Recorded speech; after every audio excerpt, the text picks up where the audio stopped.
Mississippi River was known as the first barrier to freedom for slaves escaping from Missouri because Illinois was a free state. Slaves would leave Missouri and go into a home in Quincy, Illinois. They would then head to Galesburg and move on to Princeton. Jenna Webster explains the role Galesburg played and how the city itself was founded as part of the abolitionist movement.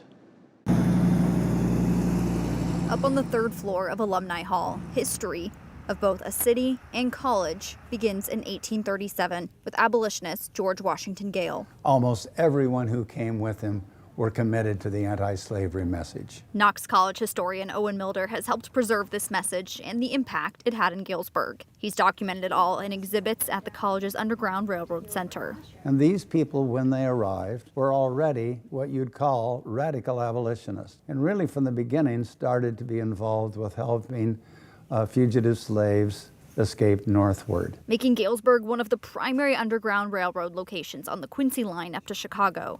But few records make it hard to know just how many slaves escaped through Galesburg. This is Samuel G. Wright, who kept a wonderful diary of the Underground Railroad. There are suggestions that by 1842, Wright, a Knox College trustee, had aided 21. Some places no longer exist today. But in the bell tower of that church, fugitive slaves were hidden on occasion. Like the old Beecher Chapel. But Galesburg's surrounding prairie terrain played a role too. Where they could hide in the timber, look back through the prairie grass, and decide whether it was safe for them to move on. One of the most prominent stories, Susan Richardson, an escaped slave from southern Illinois. Abolitionists in Galesburg went over to Knoxville, where she was held in the jail, argued that there was no proof that her owner, who had come to get her and the children, really belonged to him. Richardson's children were taken back, but she was hidden in Galesburg, later founding the city's first black church. The great flaw, more than anything else in our society,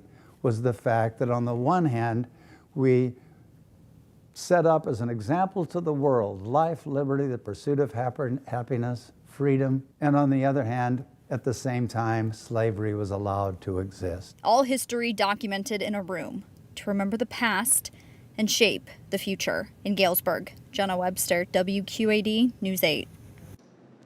And in 2021, the old Knox County Courthouse was recognized on the National Network to Freedom program. The legal battle for Susan Richardson's freedom took place there.